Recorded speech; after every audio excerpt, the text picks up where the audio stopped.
Broadcasting from the far side of Enceladus, beaming in at the speed of light across the vast chasms of space, streaming directly into your brain, you're listening to episode 27 of the Spartacast League. Hims could not make it due to scheduling, so we brought on a special host and Patreon-sponsored Dark Moonpaw, the pessimistic pupper, aboard the mothership to discuss the chaos and disappointment of the current news cycle and the Democrats' capitulation in vain to the petty demands of a wannabe emperor. Pleasure's all mine. Indeed, the Democrats are certainly proving themselves to be an extremely competent political force within this political sphere that is America. The political clusterfuck that is within its own right. I think, if anything, it really does kind of go to show how limited legislative democracy is in terms of actually getting anything done. Yep. But in terms of the actual play here, they got played. Essentially what happened is, of course, we all know that Trump had the government shut down over a petty squabble involving the border wall and funding on the 2019 budget. They initially were going to give him $1.6 billion to build the wall. And Trump said, nope, it's got to be $5 billion.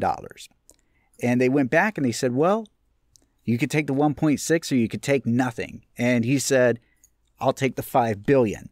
And they said, well, you're going to get nothing now.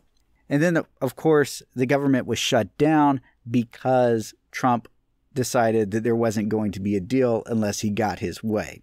Mm-hmm. And essentially, with the Dems seating on this, essentially, it kind of justifies the tactic that Trump used here, which was, in essence, regardless of how you look at it here, it was holding working class people within the public sector's paychecks hostage. And there's no beating around the bush there in that regard.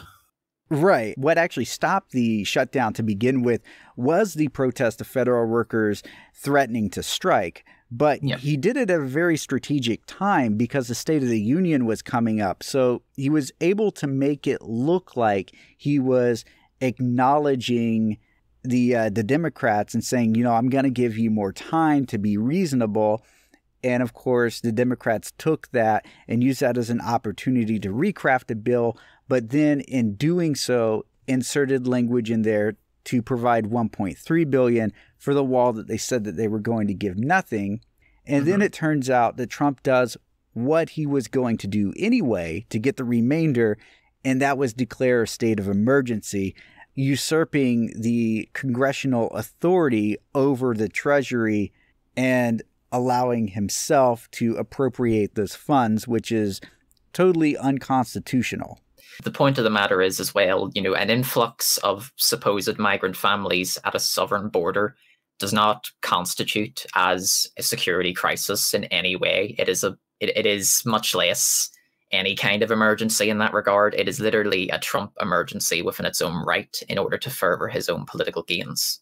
Right. And the truth of the matter is regardless of everything that he said during the State of the Union about immigration being out of control and everything, the amount of people being arrested at the border every year has decreased dramatically since the 1990s. It is pretty much at an all-time low.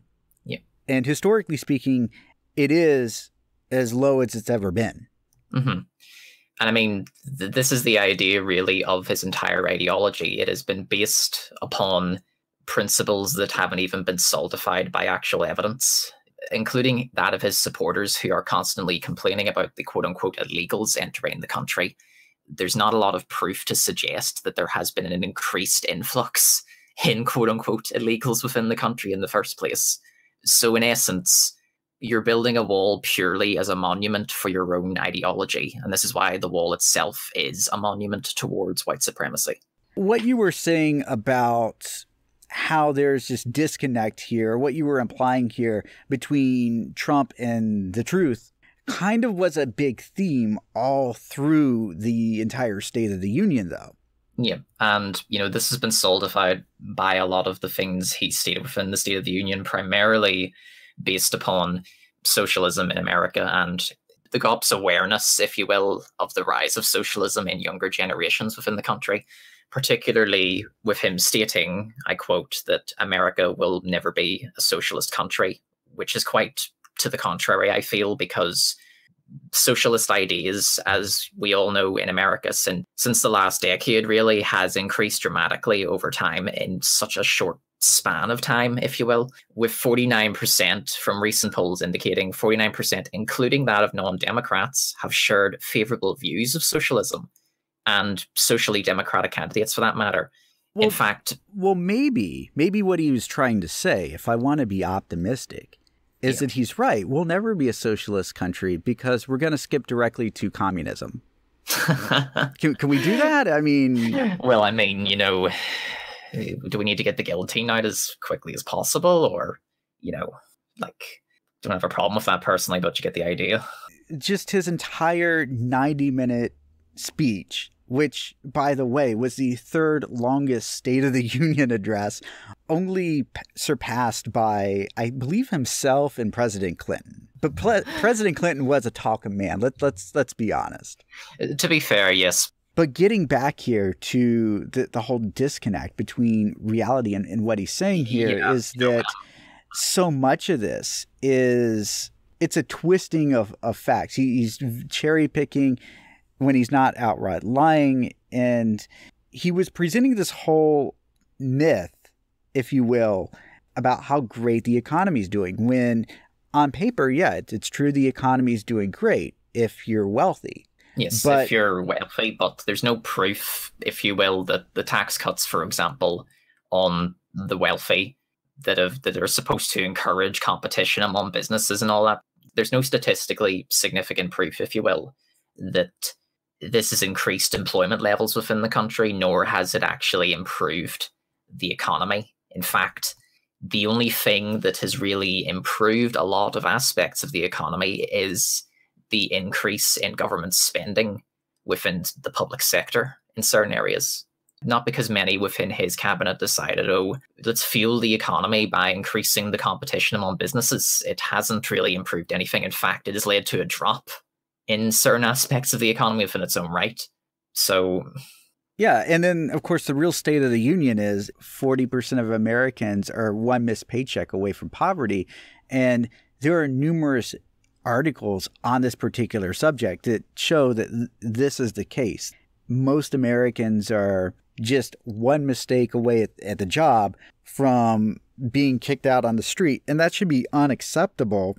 And I think this is also why judging a nation's economy based upon mere GDP doesn't really indicate how well your economy is doing as a generalization in terms of how it affects the well-being of your citizens. I think this is a thing a lot of people tend to forget in this regard. A lot of Trump supporters say that this is proof that people are living better in the economy, but if you look around you in the US within a daily basis, there is still a huge problem of poverty. The rich are still getting more money than the poor. There's still a clear income gap, and then there's also, the whole student loan repayments program, which has a catch essentially that doesn't really help students. That is a bubble that's about to pop. And of course, the federal government and the Senate knows that this is going to happen. And so Senator Lamar Alexander of Tennessee has floated a plan to actually take student loan payments automatically out of people's paychecks. And he's calling it a more flexible option, saying that no more than 10% of your paycheck would be used. They only take it out if you meet the criteria for it to be removed, which, in other words, is basically just saying that we're going to implement this law, but then they can go back and they can change whatever those requirements are at any time through future legislation and remove that particular stipulation, forcing people to pay student loans that they can't afford. And since there's already a problem with the increasing costs of education within your country, this isn't really a solution. It's more or less kicking people that are already struggling, if you will, down even further. Right. And this rampant corruption is in place, and not only, of course, in Congress, where we see it with lobbyists and whatnot, but also just Trump appointing people like David Dunlap to the EPA Office of Research to study the effects of chemicals and toxins being introduced into our water supply when this guy oversaw that same department for Georgia Pacific, which is a company owned by the Koch brothers, and he helped draft legislation for lobbyists in regards to this issue to remove regulations on this, and he's being put in charge of the regulatory position. So he has a vested interest to remove these regulations.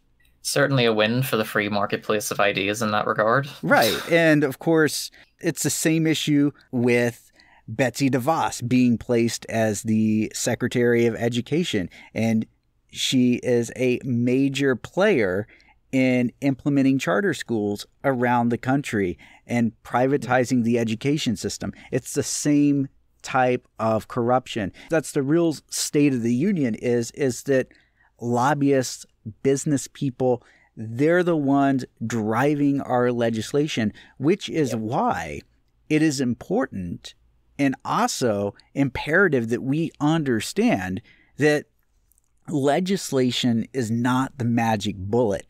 Representative democracy under capitalism has its limits, and direct action is really the only path forward for working class people to advance their interests in large among society, because just demanding that our politicians, even though we elected them, do the right thing is not a guarantee that they are going to actually do the right thing. And, when you mention that whole thing of direct action, you could make the argument here that a grassroots movement did, in fact, end the shutdown in some sense, because Trump was afraid, if you will, of the fact that air traffic controllers and flight attendants didn't clock in airlines across the entire country. And as you know, since the airline industry is so big over in your country, this would have had a big effect, if you will, on his entire policy of improving the economy in that sense, because then it gives people the opportunity to point the finger and say, well, listen here, mate, what you're doing actually isn't helping. What you're doing is an absolute bunch of shit. And I think that's an important thing to note as well in that regard. And, people are gradually organizing in that sense to better the country in different ways. So one of those things that will be happening is on February 19th and February 20th, an initiative called Block the Wall, sponsored here by Crime Think. They have a great article on it. They are calling for all-out action against Trump and against the wall here. And so they're asking you to take over a public space, organize a march, organize a free community kitchen, be the revolution. That's the talking point here. It's great. I'm looking at the poster right now here. Yeah. And I think it's quite impressive in that regard because, it showcases, our ability to come together in this sense and to draft seemingly simple ideas, but to turn them into something even greater in that sense, to challenge the present status quo in that regard, and to essentially be a thorn in the side of Trump's own plans to build a monument to white supremacy. Reading through the draft here, it encourages all of these small things and all of these simple acts of solidarity from different people and from different ethnic groups to come together and to go against it in that regard.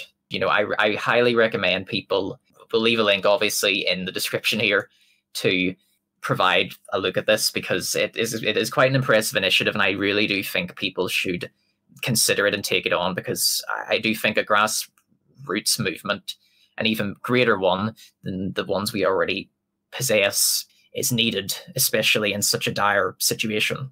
Right. And I love the way that it encompasses a lot here as well. So not only is it marching, taking over public spaces, it also calls for organizing sick outs for those people maintaining and working at the ICE detention facilities as well, because a lot of those people are just contractors, or they're everyday working people, even if they have a crap job. That a lot of those people don't even necessarily even want to be there per se. They're just there for the check. And of course, that includes people like the support staff, the couriers, the cleaning crews, tech services, social workers, etc. That's who they're asking to help participate in this. it calls for the organization of mutual aid to support federal workers and contractors, those who remained uncompensated for 35 days of unpaid labor, because those people aren't necessarily going to get government assistance. Trump has actually kind of hinted that he's going to actually rescind that back pay for some of those employees, even though he promised it. Yeah.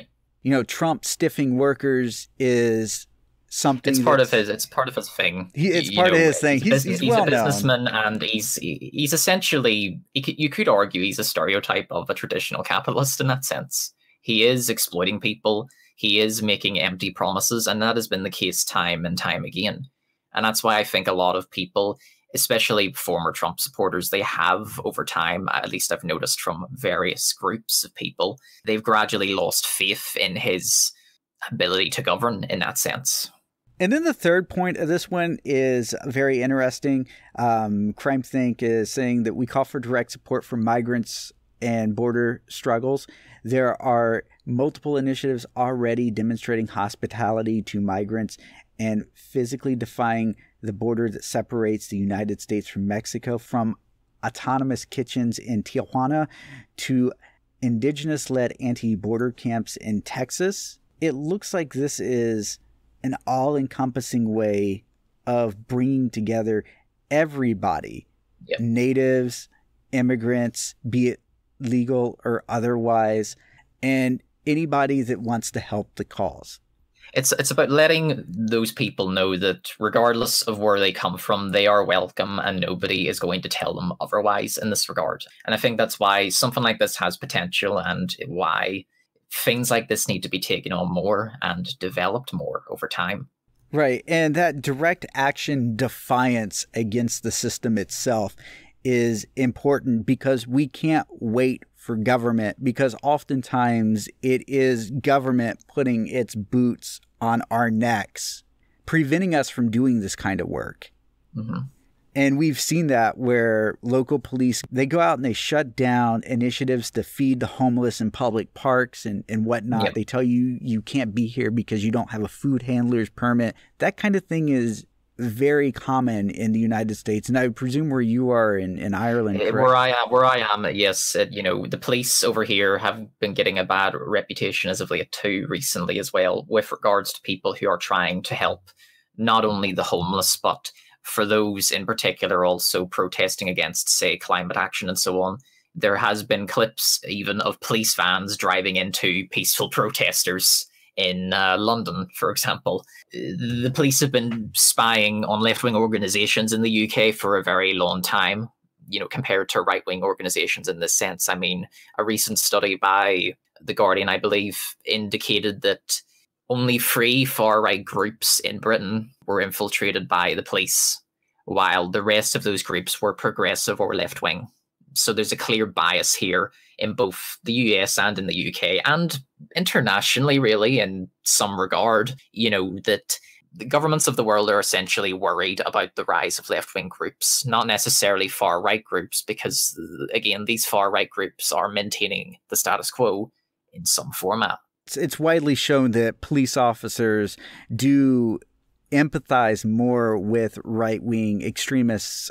There was actually a report done that showed that, in specific, the Portland police actually empathized and supported Patriot Prayer and Proud Boys, and actually tried to assist them in operations against left-wing protesters in Antifa. So, and that's documented.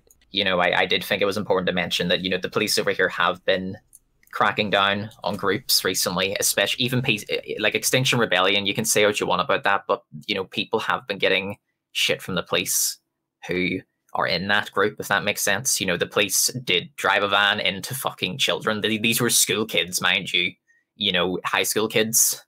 It's on Twitter. The police have been doing that a lot recently, not just that kind of stuff, but they've been spying on groups like that, and they've been trying to suppress such groups in the first place. And it's a constant. So speaking of state of the climate here, NASA has confirmed that the last 5 years were the hottest on record. 2018 was officially the 4th warmest year on record. The 5 warmest years have been in the past 5 years. And of the top 20, 18 have occurred since 2001. So every year pretty much was a record-breaking year since the start of the new millennium. And this has been terrible, globally. This hasn't just been a problem within the US, mind you. It has been a problem in Ireland and in the UK as well. Specifically, not just towards our own well-being, but towards our ecological well-being as well. I mean, there has been a gradual decline, if you will, in the population of vertebrates within the UK, a 60% decline, mind you, according to a recent report. This is dangerous because not only does it shoot the entire ecosystem, if you will, out of balance in this regard, it prevents a balanced ecosystem in that sense and causes more damage to it in turn. And say what you want about insects, but they are really good for our ecosystem. And since there is such a large decrease in them within our ecosystem, we are going to be suffering from that in the long term. I think another important thing to note as well is, from this same report, mind you, is that the UK, according to this report even, is one of the most nature depleted countries within the world. And that wealthier households, particularly in both the UK and within the US, have produced more CO2 emissions compared to working class households. And I think that's interesting because it kind of goes back to, I believe a point about this was made a few episodes back, that obviously we're aware that around 100 companies are producing the majority of emissions, or CO2 emissions, if you will, in the world itself. It kind of proves the idea that the rich in general appear to be causing more damage to our environment than the working class that they demonize as causing that damage. We get a lot of the blame in that regard, but people don't turn around and say, oh, what about the CO2 emissions your companies are producing or the households that you all own? Nobody ever talks about that. And this is that's a huge problem. It highlights the problem that unregulated growth within capitalism is the main contributor to global warming in this sense. And the unlimited nature, if you will, the all-encompassing nature of private property and how it relies upon that unlimited exploitation. I genuinely believe that it is unstoppable if we don't change that system. Yeah, but the other thing is, it's not exactly like the working class could just opt out of the system because, one, the bourgeois wouldn't let us if we could. They would perpetuate the system by gunpoint if they have to, and they have done that before. But two, because it is the bourgeoisie that is protecting the system and perpetuating it, it is on their doorstep. They are the ones to blame. This is exemplified by the all-encompassing nature of capitalism and how governments around the world, I mean, even if we looked at, for a short example, of Syria, we can see that, governments of the world do not approve, if you will, especially the US, they don't approve of the ecological revolutions attempting to occur over there. They don't want us to contribute towards these ecological revolutions within our own countries even. Isn't there laws in your country, if I'm not mistaken, that prevent you from using certain seeds or growing certain things in certain areas, if I'm not mistaken? Yeah, there is. But also just the amount of pushback, for instance, things like the Green New Deal are getting, which even though it's not a exact plan, it's really just a resolution to create a plan. Yep. It's getting so much pushback. It's getting so much shit. It's getting a lot of shit from conservatives who haven't even bothered to look into the fact that it isn't really a concrete plan, but a broad statement that is meant to eventually develop a plan. But part of that statement, if you will, and I think it's a good thing, I do think that developing or funding, one of the major points here, if you will, within it is an increase in investment in public infrastructure, which would be better for the economy, if you will, especially if it's more environmentally friendly, because, there's clear proof that there is a correlation between the increase in CO2 emissions within your country and with private companies, because these companies don't care about, again, the consequences of their actions. They only care about the profit they're going to make out of it. And, this is why neoliberalism in that sense has caused so much damage to our environment, not just in the US, but within the UK with Thatcherism, because the idea of unlimited power for companies is always going to lead to a collapse in our ecology, because at the end of the day, those companies don't have any moral regards towards the actual costs they have on the environment. Because at the end of the day, if their goal is to make a profit, they will seek to make that profit in any way they see fit. Well, not even that. Looking at it, because it does talk about infrastructure, for instance. Well, yes, the United States infrastructure is crumbling right now. Yes. Yeah. We have, I believe it was over 600 bridges that are in danger of collapsing alone. That kind of project would be covered under the Green New Deal because it is an infrastructure project. It's not just green, it's also New Deal as well. Yep.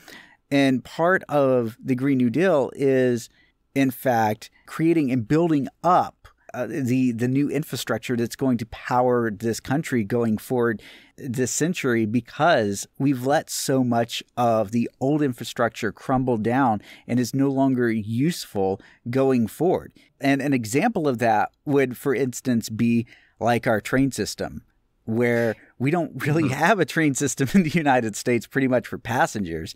And our freight train system is pretty awful as well.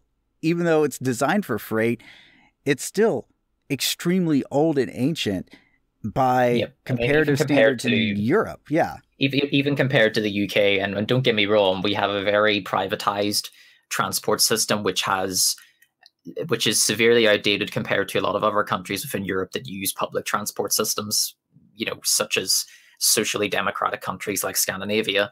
They have a more advanced one that's actually functioning, while ours is crumbling because of Thatcherite privatization. Your country has a severe issue in that regard, not just, with any form of public transport in that sense. Because of the influence the car industry has and all that within your country, it's such a big problem getting around even. Not only that, but trains, in essence, especially high-speed trains, they're more environmentally friendly in that regard compared to this over-reliance on the fuel industry and on the car industry itself. Aircrafts as well, air travel. Yeah, aircrafts even, yes. This is the thing, it provides a small environmental difference, but also a large difference in terms of infrastructural planning. And I think it's something your country needs, because, at least from an outside perspective, since the infrastructure is crumbling so much, people struggle to get by, even in that sense, to get to places, to make a living in that sense. And it's a huge issue. Right. And so we're talking about increasing the quality of life for most people by just making things more accessible to people, by increasing public transit so that you have more options to get around, faster as well, because public transit, when well implemented, is far more efficient and faster than regular car travel. And a lot of people don't realize that. That's why a lot of foreign countries have large mass transit systems. Just the way that our cities are designed would totally change. You would have a lot more green spaces because you wouldn't have parking lots. Things would be a lot closer together. So the overall quality of living, things become more walkable, more accessible to everybody, and everybody benefits from this. That's a step forward. It's not a permanent solution now, because I do think people need to also keep in mind that we don't want to go into the realm of green capitalism, of course, where we focus on only renewables, but not change the fact that private property inevitably contributes to our ever-decreasing climate situation. But I don't really think that green capitalism, or just capitalism in general, can bring about the kind of change that we need fast enough. That capitalism has created this problem and is structurally incapable of providing a solution. And we've seen time and time again that capitalism has been given the opportunity to provide solutions, and every time we've seen it fail. One of the big things about the Green New Deal is one of the co-sponsors of the Green New Deal itself was Ed Markley. And Markley was the co-sponsor to a bill in 2009 that was supposed to be great for the environment. But what really was cap and trade. That it was a capitalist solution to the problem, and it didn't work. And it didn't work because capitalism can't address the rapid changes being caused by climate change. They can't react fast enough to deal with the problem. And the general nature of capitalism needing to continually expand is counter to both reason and environmental logic. And the thing is that it is absolutely crucial that we deal with the issue of global warming because it's going to be the most vulnerable people that are affected by climate change. Or we've already seen how climate change has affected immigration per se, where we have caravans of people trying to come into the United States because they can no longer farm their land in Central America. And here in America, we just had the polar vortex blow through, and it dropped temperatures in Chicago to below some of the coldest places on Mars. That is how cold Chicago and much of the Northeast got. Of course, people that want to mock global warming say, oh, well, it's cold outside, so global warming. And it's a big misunderstanding with what's going on with how airflow works, because essentially the polar vortex is really always there. It's usually located at the poles during the wintertime, and it's a pattern that's there.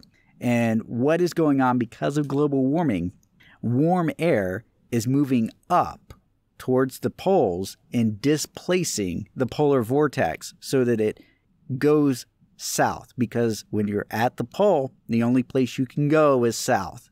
And so it gets tilted in that direction. And what it's been doing is it tilts over and it flows with the jet stream down across the entire northern part of the country.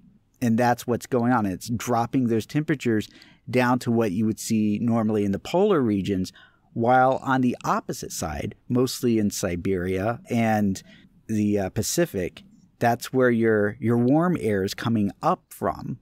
And that warm air is settling on the poles.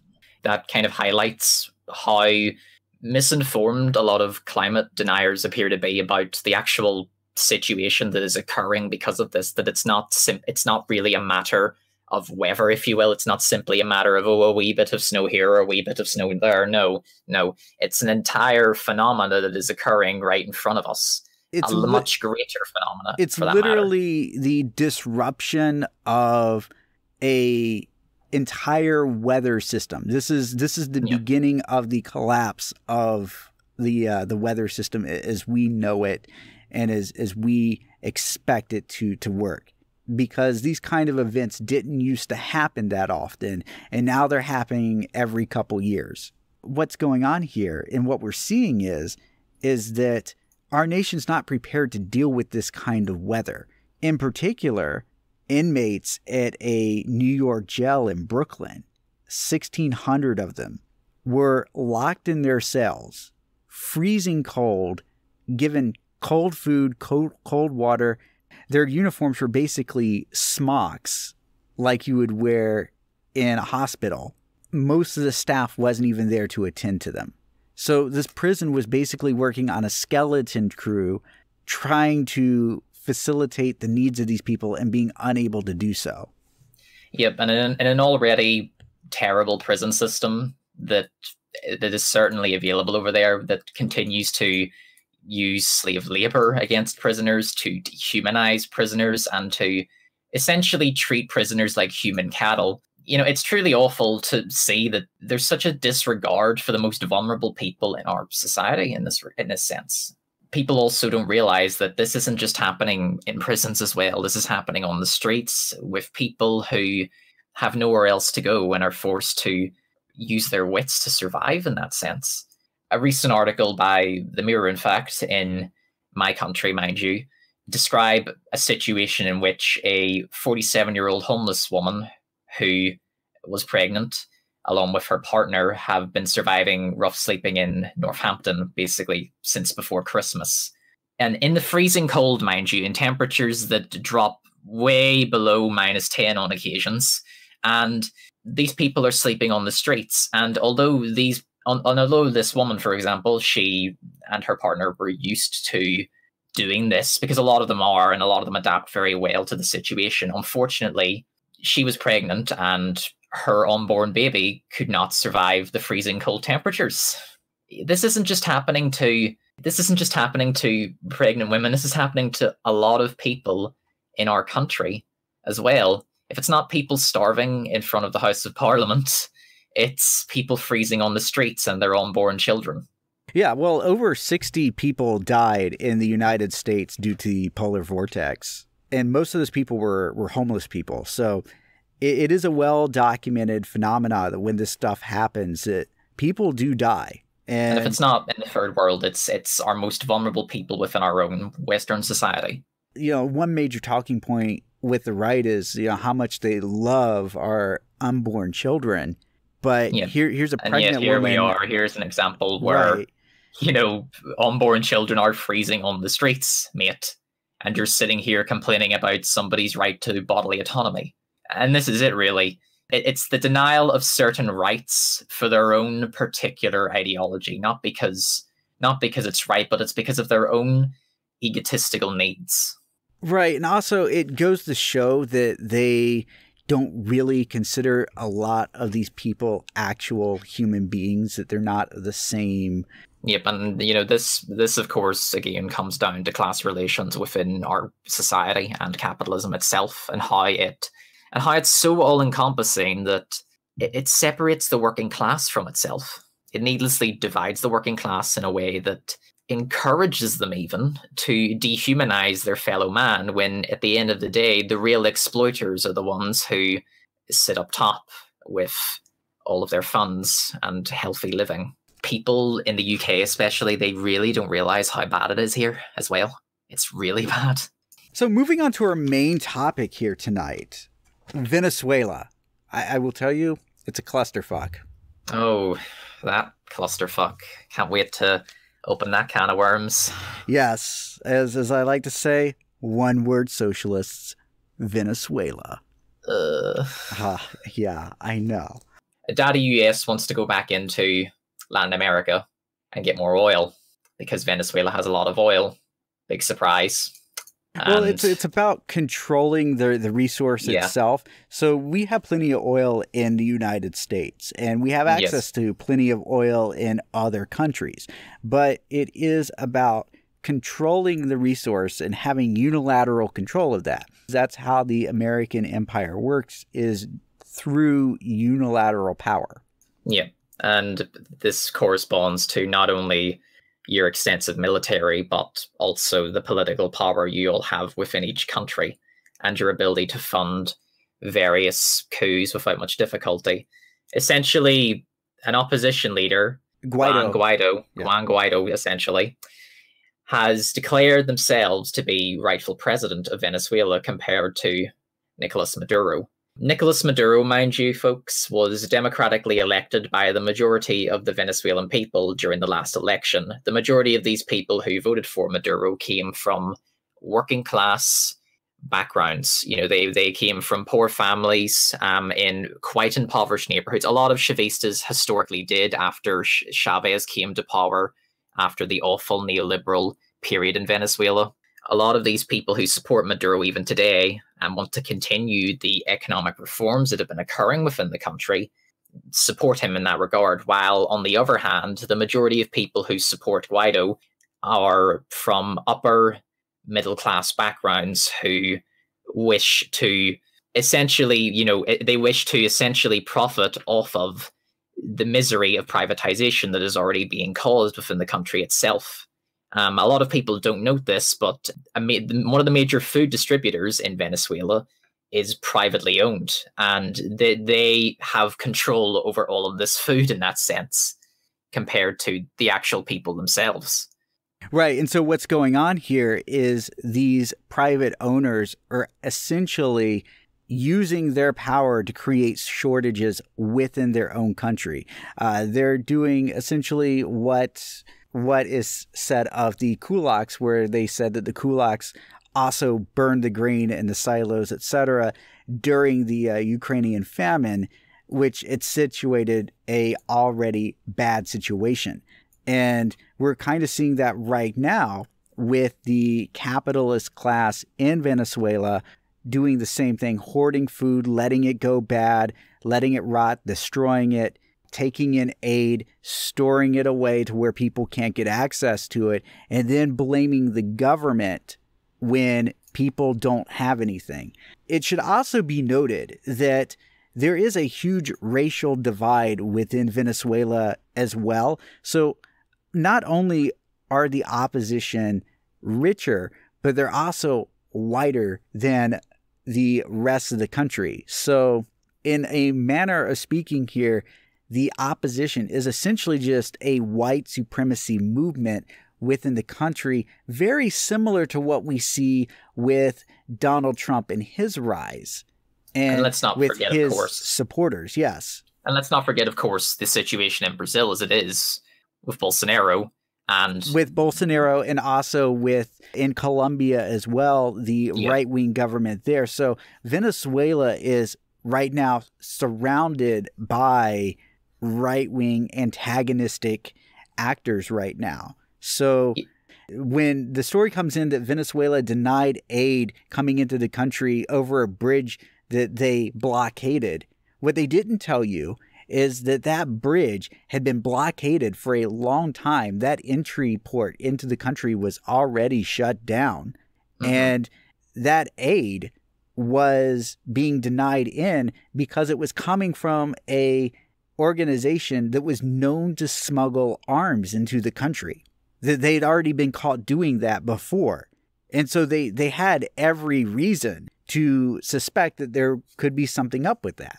And I think, that exemplifies the economic war that has essentially been waged on the country by the people that it has been sandwiched between, essentially, especially from the US and the sanctions it has been imposing upon the country, especially with the sudden drop in oil prices that have been artificially dropped, mind you. And this has happened, but this isn't new, this has happened before. The price of oil, even now, it still remains low, artificially low all of a sudden, without much reason, or because to think, because demand has been lowered or anything. No, because, again, this has happened before, and, this is in coercion with Saudi Arabia in that sense.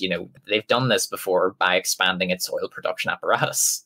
The country's been sandwiched between that. I mean, for example, the country was doing well before this sudden drop in oil prices. I mean, between the years of 1995 and 2009, poverty and unemployment rate within the country was cut in half. Not only that, but there was a higher investment in education reforms, healthcare reforms, and housing reforms. So there was a better living, if you will, for the country itself at the time. People had more places to live. I believe there was over 1 million modern apartment buildings that were built in 2015 alone by the country, or by the state. The literacy rate is almost 99%, I believe, within the country itself. So what actually happened in Venezuela is on the 23rd of January, Guaido declared himself interim president after receiving a call from Mike Pence, the vice president of the United States, and also speaking to people like Marco Rubio and Elliot Abrams, who we'll get to in a minute, why he's important, because he has a long history in stuff like this. It's like a cacophony of fucking scumbags, all squeezed into one corridor. Yeah, this is an obvious coup. What happened here is that he declared himself interim president after these elections. And these elections, like we said, Maduro won by a large margin. He got 67% of the vote. But here's the interesting thing. Guaido did not participate in the elections. His party was actually banned from participating in the elections because they staged a boycott of previous elections and were essentially censored from participating in these current elections. And so what they did is that party boycotted the current elections, even though there was an opposition candidate that wasn't from their party that participated, that was from Progressive Advance. And that candidate won 20% of the vote, if I recall correctly. And the interesting thing about it is that none of the opposition parties were actually supposed to run any candidates. And this guy was threatened with sanctions from the Trump administration for running against Maduro. So the Trump administration, I'm going to repeat this, threatened sanctions against a presidential candidate of another country for running against the person that the current U.S. administration, the Trump administration, calls a dictator. That's not hypocrisy. Not at all. And then had the gall to suggest that he was only running because he was in cahoots with Maduro. Let that sink in for a second. That the candidate running against another candidate is in cahoots with that candidate. Because that's totally how elections work, right? Totally democratic. Totally. And I think it's hilarious in that sense as well, because previously in the last election, there was an attempt, if you will, to kind of shift the blame towards the government by trying to essentially create a narrative in which it states that the government were influencing the election results in some sense. And when I say that, I mean, basically the opposition parties during the last election, they told the UN observation group, who observe elections within the country, mind you, to not observe it, in fact, because they wanted to in turn, and people are doing this now, they're turning around and accusing the Venezuelan government of the election essentially not being honest or very transparent. But even though previous companies there, I believe, I don't know if you have any to cite there, but you know, they were there themselves and they also saw that the election was in itself legitimate and there was nothing essentially sketchy about what was going on. It is very interesting because under the same electoral system that they declare being unfair, they actually won the National Assembly in 2015. The opposition did. Yeah. And they didn't seem to have a problem when they won the parliament seats for the National Assembly. So why do they suddenly have a problem now? It's because they knew that they couldn't win.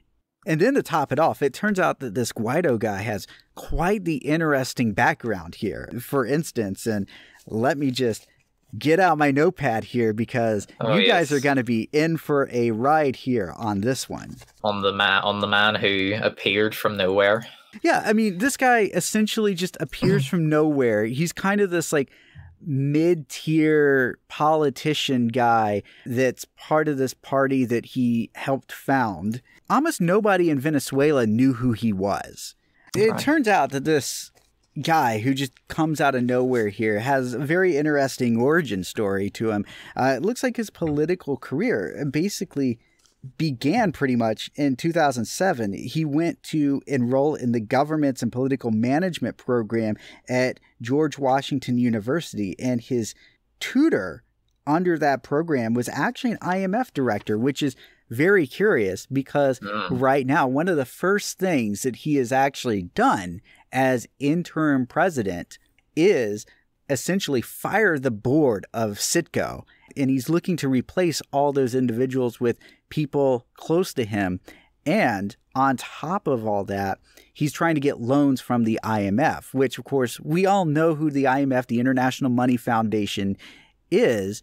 They are essentially just loan sharks that go out and bankrupt entire nations, force them into austerity. So all of this kick about the economy and how terrible it is, well, guess what? It's just going to get much worse, and Venezuela is going to become indebted to the IMF if Guaido is allowed to be placed into power. After his stint at George Washington University, where he was trained, he went back to Venezuela, and he helped lead anti-government protests and rallies over the closure of a television station which lost its license called RCTV. Now, the reason that RCTV, well, it didn't really lose its license expired and they refused to renew it. And the reason that they refused to renew the license was because RCTV on a regular basis aired death threats towards Hugo Chavez and also called for violence against Chavistas. Pleasant. As you could imagine, just like in America, if CNN were to go on the air and start advocating that liberals go out there and beat the shit out of people with the red MAGA hats on, or if they were encouraging their viewers to go out there and try to assassinate Trump, you would imagine that the government would step in, because you can't do that in the United States, and you can't do that in Venezuela. You can't do that in any country. You can't say, I want to kill the leader of this country in that country. Yep, and, I think it's important to keep in mind as well that Maduro has had around 3 assassination plots against his life already in a very short span of time, mind you. I do believe personally that, this media encouragement in some sense or another has played a potential role in this. And I mean, the same occurred with Chavez as well. The US tried to assassinate Chavez more than once, let me tell you. And yeah, they didn't succeed, but my goodness, they certainly tried. And you're talking about Operation Constitution and Operation Armageddon. Both, I believe, occurred in 2017. Operation Armageddon was actually a drone strike against Maduro, which was really just bizarre. And Operation Constitution was where they tried to capture Maduro in his palace, and I don't think he was there, if I recall correctly. I believe so, yeah. But then the story gets even more interesting, because while all this is going on, Guaido is placed in contact with a group called Canvas, who consisted of people from a group called Otpor, which is a organization that helped stage protests against Slobodan Milosevic. Since then, have received CIA funding through the organization called Canvas, which is the Center for Applied Nonviolent Action and Strategies. Yeah. And they're actually just a front organization for the National Endowment for Democracy, which of course is funded by the CIA. These people met with Guaido in 2009, and then they started planning things out for essentially creating a coup in the country. And they tried multiple times to create various crises in the country since then, including one of the things that Canvas did. They gave his ally Goicoechea, a libertarian, $500,000 through the Cato Institution, through the Milton Friedman Award for Freedom or something like that, which, if you don't know who Milton Friedman is, of course, he's famous libertarian philosopher, but also helped advise great libertarians such as Pinochet, who was famous for throwing so-called Marxists out of helicopters. And by Marxist, we just mean anybody that pretty much disagreed with him, that he didn't like. And he killed over 30,000 people, over 60,000 people missing in Chile during the 70s and 80s when he was in charge. These are the kind of people that are propping up this counter-revolution in Venezuela.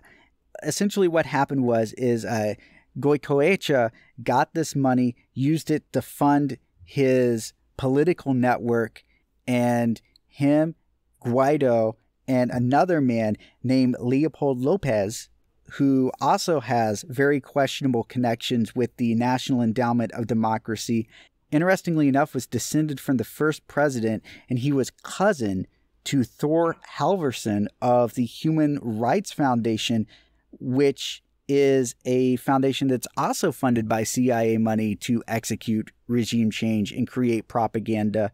All three of these, so Guaido, Lopez, and Goicoechea, founded the Popular Will Party in 2009 using this $500,000. One of the first things that they did before funding this party was they stood out in solidarity for a group called Javu, another far-right organization here that accepted U.S. funds to conduct violent street operations. And that was just before the Popular Will Party was. So, and then, there has been an increase in violence against supporters of Maduro as of late from the far right in the country itself. And there has been, I'm sure people have also seen, there has been a lot of distressing images from the country itself, from people attacking Chavistas, throwing Molotovs at them, using handmade mortars against them. It's an absolute shit show, really. And right. This is targeted. This is completely political in that sense. It is. So what you're actually talking about is the Guarimba, and they were formulated in 2014. They were supposedly a student protest group. However, what they really were was a far right-wing street gang, if you will, that went out there and beat people up, killed them. 43 people were killed in 2014 when they first formed. In 2017, they erupted again, and they attacked minorities. In particular, they killed 126 people, government supporters, the Chavistas, and they essentially just acted as armed gangs going around shooting people. And, to, of course, repress any of the support that has been there for Maduro in that sense. Right. Chavistas have been that supportive for a long time for the cause and for the public reforms that have been occurring within the country in that sense. Right. And the interesting thing is that all this is going on while it's supposedly being led by this dictator, by this strongman Maduro, that he's not putting up with any shit. He's mass arresting the opposition. But the truth is that people like Guaido and many of his conspirators, not all of them, a lot of them have left the country and a few of them are under arrest, but a lot of these people are out walking free or under house arrest. Very few of these conspirators have actually been arrested.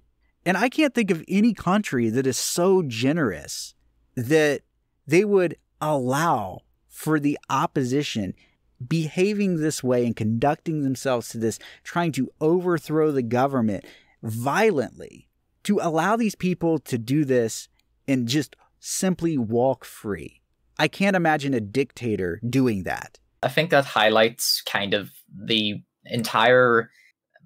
fact that there is an entire narrative being constructed here that is full of things that we don't really understand on the ground here. It is a messy situation within its own right, yes, but I do think that the narrative is constructed in that way to justify that further privatization to benefit the countries that do have a stake in Venezuela in that sense. I mean, it was revealed. Why isn't the capitalists in this particular case, the people that are hoarding the grain, if you will, why aren't they being arrested?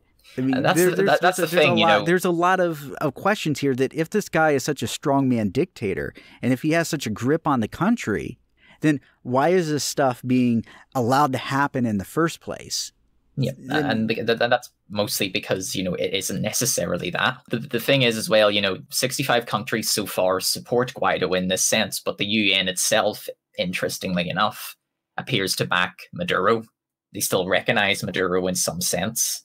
But the majority of countries, particularly those in Europe, and of course the US included, they seem to support the opposition for that reason. And let's not forget that, the Bank of England is also withholding a lot of funds that are actually owed to Venezuela in that sense. A lot of funds, in fact, that were meant to go towards public infrastructure. Right. And then on top of that, a lot of people like to criticize Venezuela, and they're just like, oh, they invested all their eggs into one basket. And that's why. No. That's a very hard driven propaganda point. Even I myself kind of fell for it, not realizing that, they do have other aspects to their economy. But two, even if that were true, even if they were solely a single resource economy, most other single resource economies, when that resource drops in value, their economies don't tank like this. And the reason that they don't tank is because they can use that resource as credit to get funds from other countries, that other countries will lend them money on the promise that that resource will be secured for them. So that keeps those economies from tanking. So that's why we don't see other countries that just rely on oil, their economies tanking all the time. Because otherwise, there would be a lot of countries in the Middle East whose economies also would have just absolutely tanked at the same time that Saudi Arabia flooded the oil market in 2014, and that didn't happen. The primary country that was affected by this was Venezuela, and of course, to a lesser extent, Russia, which was probably the power play that was trying to be pulled there. This is it, really. It's not really just down to the economic policies that have occurred within the country. Although those can be commented on as well, it comes down to outside forces that are influencing the economic situation within the country. And I genuinely believe when people say that there isn't an economic war being waged there, I think that you are denying a lot of clear indications that the US especially, and the European powers even, they do have an influence here, and they are doing this with a purpose. Right, and not to mention all of the just outright threats that the United States has made towards Venezuela in terms of a military aggression. John Bolton going out there with a clipboard that said 5,000 U.S. troops stationed to Colombia, and then Colombia not knowing what's up with that apparently. But also the stationing of Elliott Abrams as the envoy to Venezuela as well, which is extremely problematic, because if that name doesn't ring a bell, he was involved in Iran-Contra, was arrested, and did 100 hours of community service before he was pardoned by Bush. But also, Elliott Abrams is a huge fan of genocide. He was responsible for covering up mass slaughters all over Central America, including one in El Salvador, where 800 people, an entire village, were murdered by right-wing Contras in 1981. And several villages, in fact. Several villages. And they killed women, they killed children, they killed everybody. And this was all, of course, blamed on communist propaganda instead, even though the perpetrators of these massacres were right-wing extremists.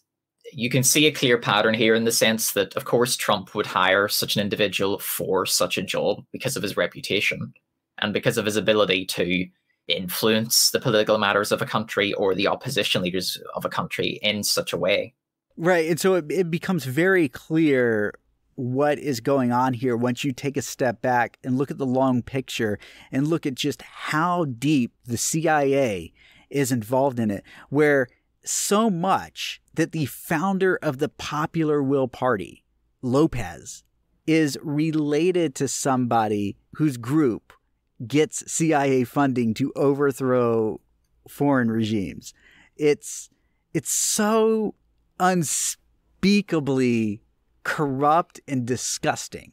Yeah, and it's a grim situation for a country that is already struggling enough economically from outside factors and internal factors. And I think it's important for people to note that, people, of course, still blame Venezuela because, socialism bad, look at Venezuela, But the point of the matter is, Venezuela's economy is mostly privatized still. And that is mostly because of its previous neoliberal regime. The socially democratic policies of Venezuela, while the people support them because it has helped people not only out of poverty, but it has improved the literacy rate of the whole country as well, and everything else, as I mentioned before. The point is, though, Venezuela is far from, a socialist country in that sense. It is a social democracy. And I think the situation in the country, it showcases to a lot of people, I think, that the potential problems that social democracies can face if they are trying to transition in some way or trying to improve their country in some way. Because at the end of the day, the bourgeoisie will always push back. They will always do what they can to influence matters in their favor.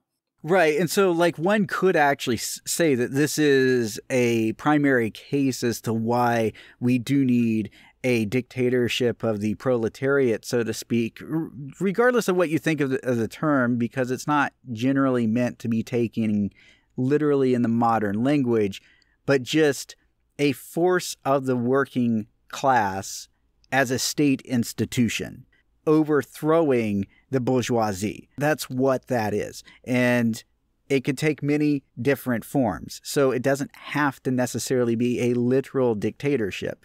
It really is kind of a damning argument against social democracy in the fact that it shows that the bourgeoisie will push back at any chance that they get to sabotage these kind of efforts. And that's exactly what they've done. And they have gotten their conspirators outside the country to, of course, give them the resources to do this. Yeah, and I think, the appropriate response from the left in this sense, or at least how the left should respond to it is, the stance, should always be in terms of anti-imperialism. When we start to justify the actions of another country in this regard, in terms of like influencing the country in that sense, or actually trying to overthrow a government, the majority people, mind you, support, we're already supporting imperialist actions in that sense. And this is why people need to consider the facts here and the outside interventions that are occurring. They need to abstain from ideology, in other words, is what you're saying. That there is a reaction, especially among anarchists, to not want to support Maduro because states, but also because they've done things that he didn't like. And that's true with a lot of leaders. And that's true. He is certainly not perfect. He's not, personally from an anarchist perspective here, he's not my cup of tea either. But I think in terms of democratic decisions and in terms of what the people of Venezuela seem to have wanted, I think that they support him because of the legacy that was left by not just the legacy that was left by Chavez, but the public reforms and improvements that have been made to the working class of the country. That's why so many of them, a very overwhelming amount of people, mind you, support him. Right. He's improved the material conditions of the average working Venezuelan. And also what I was getting at there is that we can't take this ideological stance because, not just because of idealism over materialism per se, I mean that, but also just because on the ground that idea doesn't really exist in a large enough faction to make it a reasonable and tenable position. The only solution that anarchists in Venezuela that I have seen and elsewhere seem to propose is essentially just creating chaos or supporting the opposition. And that's not a tenable position to advance the working class in Venezuela. Certainly not. Yeah, certainly not supporting the opposition. You should never support the opposition in that sense, because especially when said opposition wants to privatize a lot of the country. And, when you start doing that, this is when things start to get very problematic.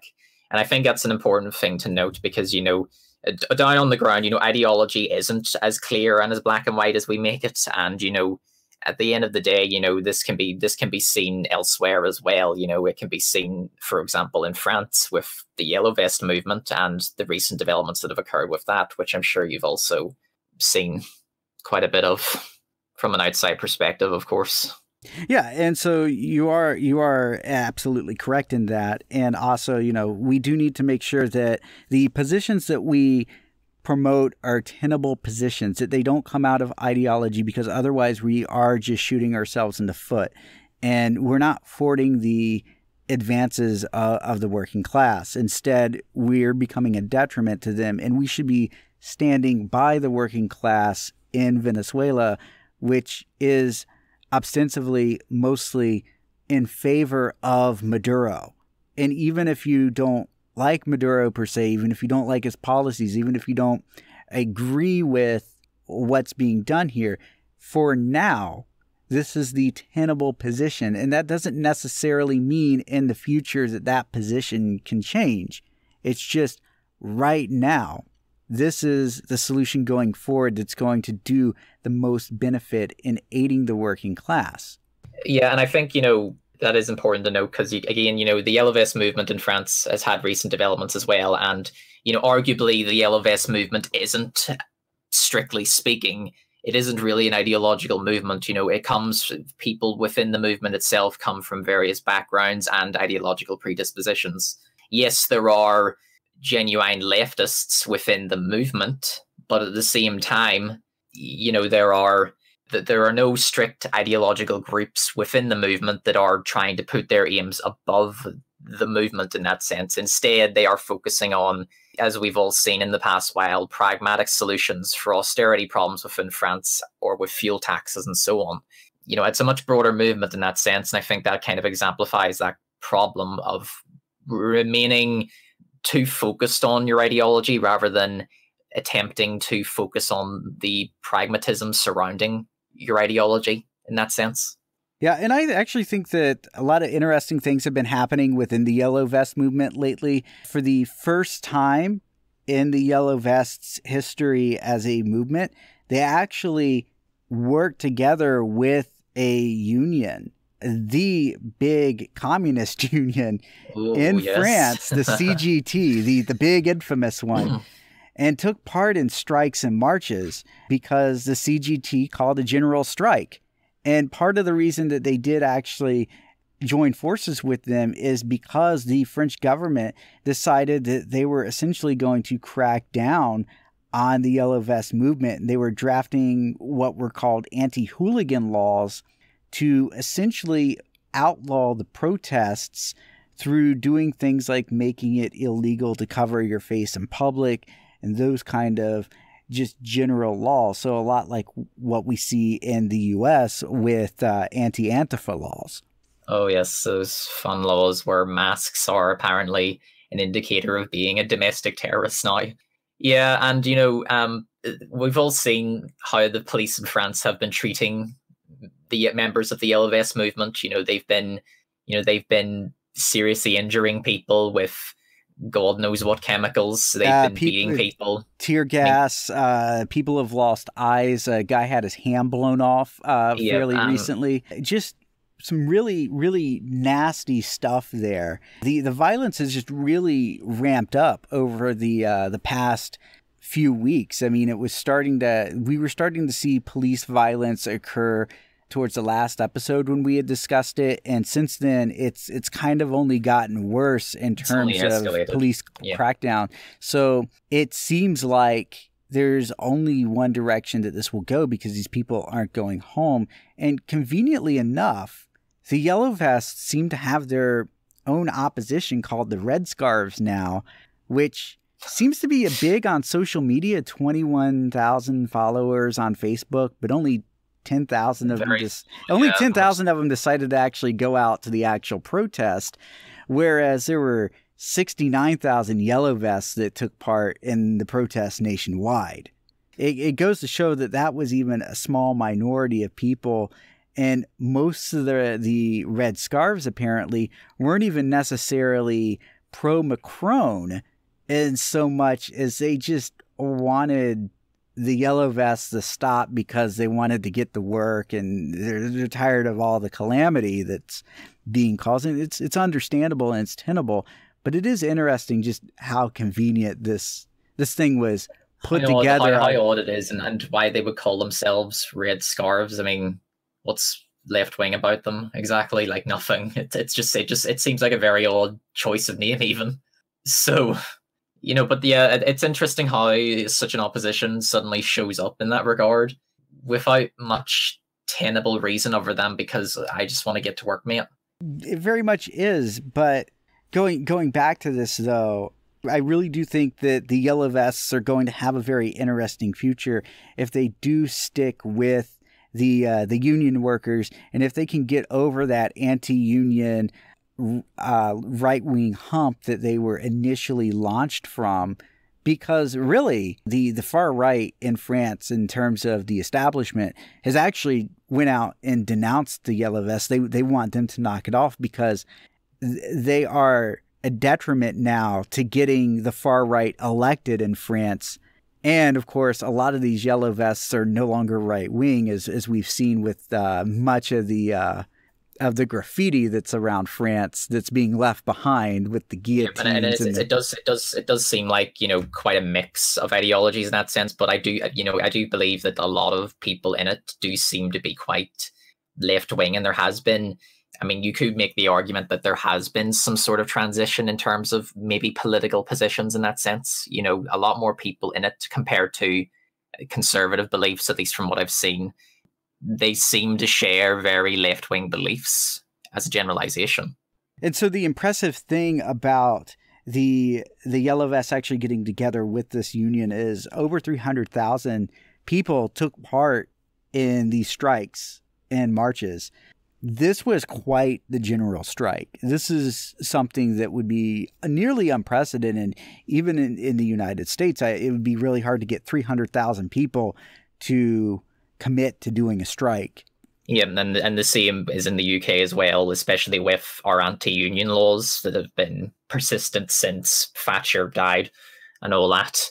So, it is definitely, we're definitely seeing a difference there, and definitely something special in that sense. And I do think that the movement itself, it has a long way to go in certain areas, especially maybe its ideological identity. But I do think that overall, it's an example of what can happen if we focus on pragmatism rather than necessarily ideological predispositions. And I think that's what's important about it. I think it symbolizes something much greater and something that can be exemplified and improved upon. Right. And also it's a message of tenacity too, that these people are they have something, they're sticking with it, and they're not going to let it go as well. And that's important for movements like this, to make sure that they stick with it. They don't give in, and they don't let that temptation to just completely capitulate and just go home because it's easier. Indeed, and I think throughout the world, especially in labor in general, I think that that's a message a lot of people need, because it's something that, to be frank, we don't see very often. And the media, I think, at least in the UK, for example, I mean, they have been shying away from this. I mean, the BBC rarely talk about the labour aspects of the movement, and of course they haven't really mentioned about the fact that they are joining with the communist-backed CGT. They're not talking about that because they don't want people to know about that either. And I do think the media, at least the mainstream media here in the UK, at least, I don't know about the US, but in the UK especially, they're shying away from it. I think it's because they are aware, or at least the establishment, the media establishment in some sense, are aware of the fact that, there is clearly something going on here, and it is a message of hope to labour movements throughout the world, which, I do think that young people especially need, when young people, as we have learned recently, according to a recent New York Times article, love pretending to work. Yes, this article was disturbing, actually. It was, why are young people pretending to love work? And to be honest, this article is kind of terrifying. So this article actually followed a company called WeWork. And what WeWork does is they essentially just rent out desks to companies and people that want a desk or office cubicle space to work in. Seems like a really weird business model here. But what's even weirder is the work culture that they have created at this place. So in these buildings here where they rent out the desks, they have like signs that say stuff like "do what you love" and neon signs. But then they also have, and they've also got, and they've also displayed, mottos such as, "don't stop when you're tired," or, "stop when you're done." And, it's these really odd metaphors, in my opinion, that are concerning, because it's very dystopian and kind of exemplifies the hustle culture surrounding their business model. And I've never quite seen anything like it. It reminds me of a film that I watched recently, and I think a lot of leftists are quite fond of, by Boots Riley. In fact, I don't. If folk don't follow him on Twitter, I recommend giving him a look, because he's quite a good filmmaker in that sense. And his movie Sorry to Bother You, revolves around a company that has similar ideas to when. This is literally like one idea divorced from the worry-free corporation in Sorry to Bother You, actually, which for those that don't know, and I'm not going to spoil the movie for you, is a company where people essentially just sell themselves to this company to work for, that they supply everything they need. They give them bunk beds and food, everything they need to survive, and they just work for the company, and they live in these little dorms with each other, and essentially it is slavery. And I'm not gonna spoil the plot there for you, but definitely if you've not seen this movie, check it out. It's a great movie. But this company we work here is really it kind of like, it's one idea divorced from this, and just the vision that this CEO has for the company. And I want to read you a quote from this article to kind of accentuate just how all-encompassing. That's the hilarious thing about this. It's like our reality is essentially being molded with our fiction. Oh no, it totally is. Okay, so I have the quote here, and the quote is, "Rather than just renting desks, the company aims to encompass all aspects of people's lives in both physical and digital worlds. The ideal client, one imagines, is somebody so enamored with the WeWork office aesthetic, whip-cracking cucumbers." And by the way, when they say cucumbers, what they're really meaning is in their water tank, they have the cucumbers, and on them are carved the "Don't stop when you're tired, stop when you're done" motto on them. And they put those into the little water cooler. So whip cracking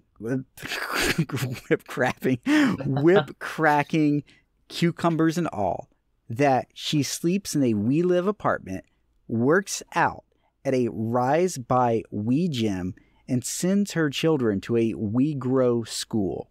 So literally, this company this guy is such a control freak that he wants to dictate every instance of these people's lives. He wants to measure and analyze these people's lives. He wants to tell them what their children can do.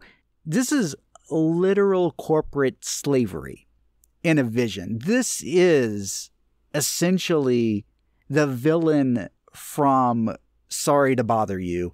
Yeah, and and the only thing that is missing is the spoiler, which I will not reveal. You need to go see the movie. Yeah, I completely recommend it as well. And it's such a bleak. I find it hilarious as an article, because it's such a bleak reality that we live in 2019, mind you, that this is essentially considered a normality, when nothing about what I've just read here is normal. You know what's interesting is this is the kind of work culture that I've actually worked in for about 3 years now. If you've ever worked for a call center, then this particular grind. This is the kind of environment that you see in a lot of call centers and a lot of retail jobs too. To be honest with you, there's always this drive harder aspect. You have to sell more. You have to do more. You have to take more phone calls. You have to put in more hours at the office to get ahead or whatever. You have to fill in such and such metric. And the metric that they always want you to hit changes every time. Sometimes it's calls per hour. Sometimes it's the company's not doing so good on satisfaction measures, so they want you to game that and say a few things here and there so that number goes up or whatever. Hold time, whatever it is, they'll sit there and they'll tell you, oh, too much hold time, too little. And they really drive it in for you to cook those books how they want it. And if you don't, then they just ride you until you figure out some way of doing it or you quit. Companies are like that in retail, especially over here as well, where, you know, it is essentially a drive or a forceful drive on your employees to fulfill these quotas. And if you do not fulfill these quotas, well, as we all know, the job security in the retail sector is complete shit. And if you do not fulfill those, you are very easily in a position to be compromised in that regard for your job. And a lot of people, especially university students over here, you see it all the time. You know, they use us temporarily, and when we do not fulfill those needs, we are forcefully removed from the premises in that sense. It's a very punishing thing with little payoff in return, and it in turn not only takes a toll on people's mental health, but it also takes a toll on their material health as well. Right, because these jobs are very stressful, and like call centers in general are really bad for your health because you're sitting in a chair, you're stressed out, always stressed out, and you have all these metrics that you have to adhere to. So you're trying to monitor multiple different factors there. And then on top of that, you're also trying to figure out, how can I turn this call in about this guy's bill into a sell, tacking something extra onto his bill? It's often ridiculous, the kind of tasks that are given to these people, because of the job itself oftentimes is contradictory to the person that you're supposed to be serving's needs. And another thing that you had actually mentioned, though, that the article also mentions as well, and I really liked it because we were talking yesterday about this, and you'd said to me something about how this reflected something, a similar attitude somewhere else. And I really appreciated that. I wanted you to expand on that a little bit. Yeah, and that was an interesting thing I mentioned because, you know, yesterday, basically, if, you know, for those who don't know, I made a passing remark before even reading the article, at least from reading the first initial few paragraphs of the article, that it's seemingly like the stuff they say was the Soviet Union was like, in a sense, from propaganda, in which everybody has to work hard or, you know, go through insane feats of productivity and make as much profit as possible, you know. And I made that joke casually, and yet the article blatantly states this near just over the halfway mark. I must say that the fact that a supposedly anti-communist country is parodying itself at this rate, not even intentionally, it's really quite telling in that regard, that you're essentially replicating propaganda that you accused of de-individualizing people, when these jobs, not just this kind of thing, but these kind of jobs in general, are the very example of dehumanizing people in that sense, by removing individual identity, by turning people, individuals, into drones for a system that relies upon merely fulfilling quotas. What the article actually said, and it's a pretty short paragraph here, so I'll go ahead and read it. So, but today, as tech culture infiltrates every corner of the business world, its hymns to the virtues of relentless work remind me nothing so much as the Soviet-era propaganda,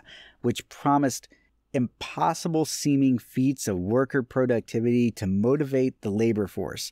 But one obvious difference, of course, is that those Stakhanovite posters that had an anti-capitalist bent, criticizing the fat cats profiting from free enterprise, today's message glorifies the personal profit, even if the bosses and investors, not the workers, are the ones capturing most of the gains. Wage growth has been essentially stagnant for years.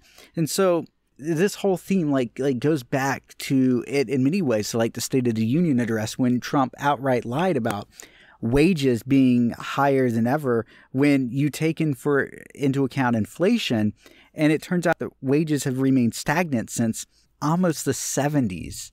It exemplifies again that, you know, the focus of Trump was never on his ideology. The focus was never on working class people. It was never meant to improve the lives and conditions of working class people, in the end, such things like the tax cuts, as we said before, they were only there to benefit the rich few. And as we've also previously noted, that, billionaires flooded the pockets of Republicans when they found out about this proposal. It exemplifies the entire thing, and it really showcases how it's essentially a load of shit.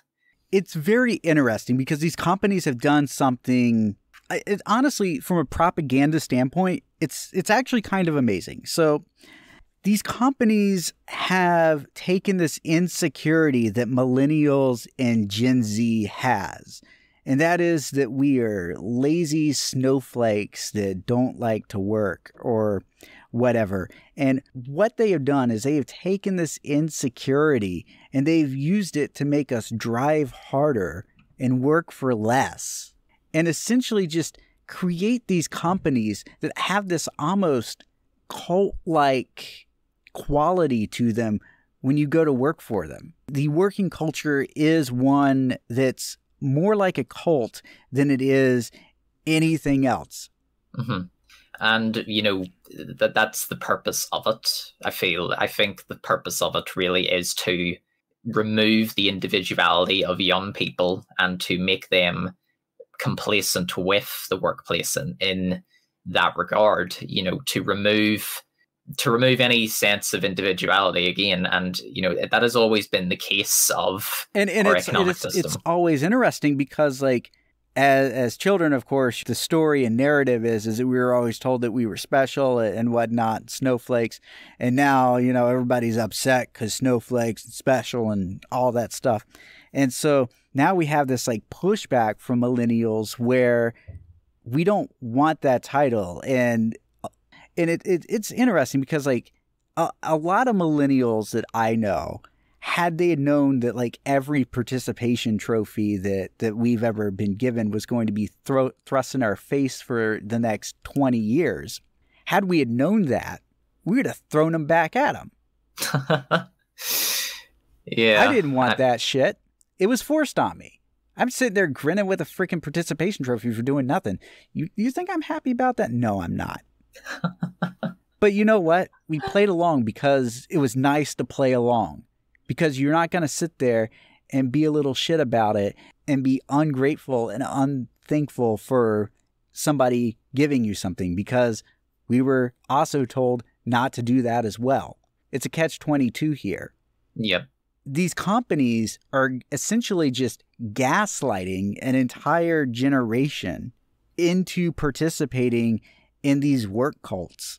I do recommend folks listening, I do think you should give the article a read, because I do think it kind of just summates, I think it's so good because it summates, again, the culture that we're now surrounded by, the culture of late capitalism in its own right, and how it wants us to be cattle to the never-ending machine that it is.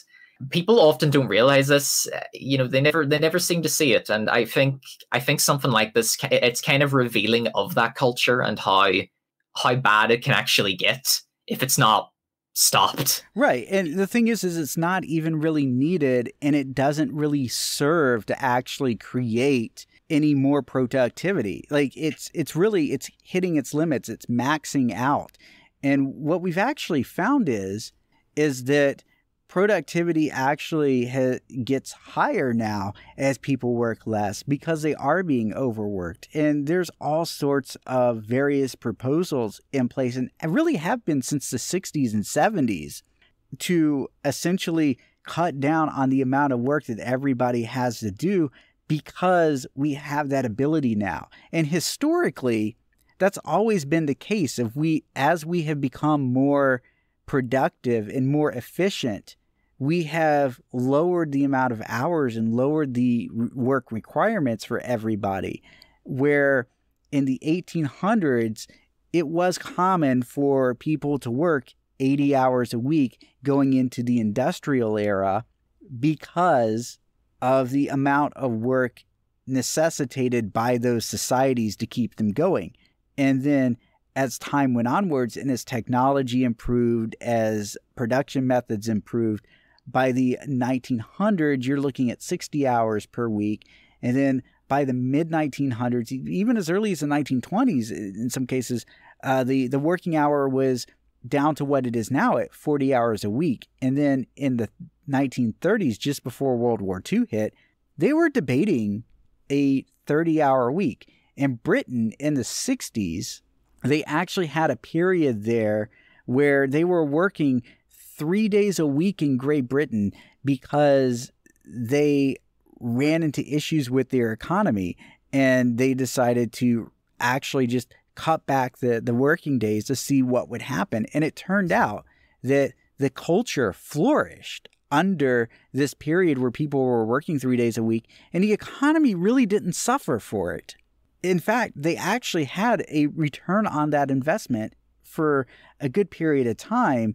And then when Thatcher got in power, they kicked the week back to 5 days a week and 40 hours, and nobody was really better for it.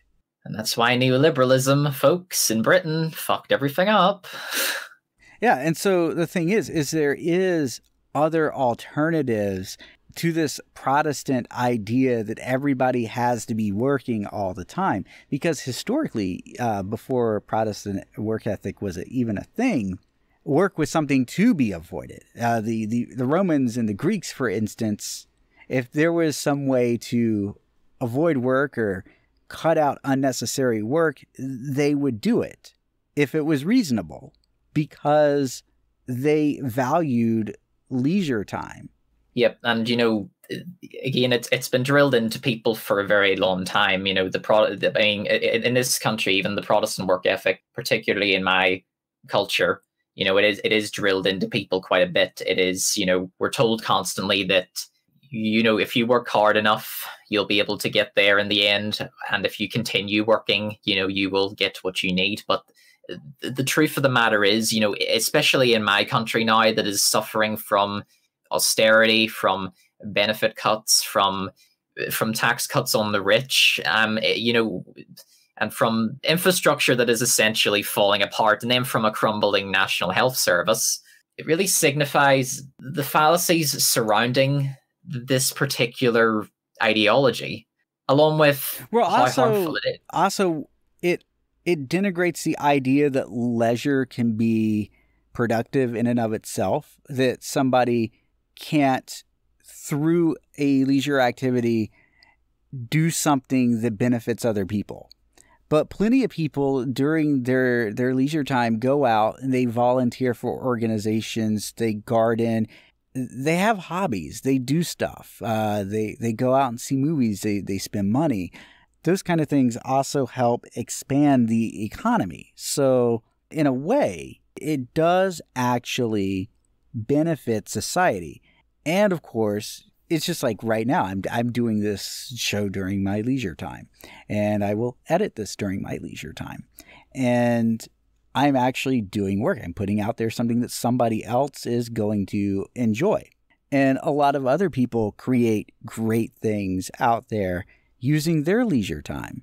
And so to have more of that gives people more ability to create. It's not just people going out there sitting at home on their ass watching soap operas. Exactly. And, it defeats the stereotype that has been perpetuated by the bourgeoisie on the working class. I mean, over here, for example, the whole idea of, I'm sure you've heard of the stereotype of chavs, for example.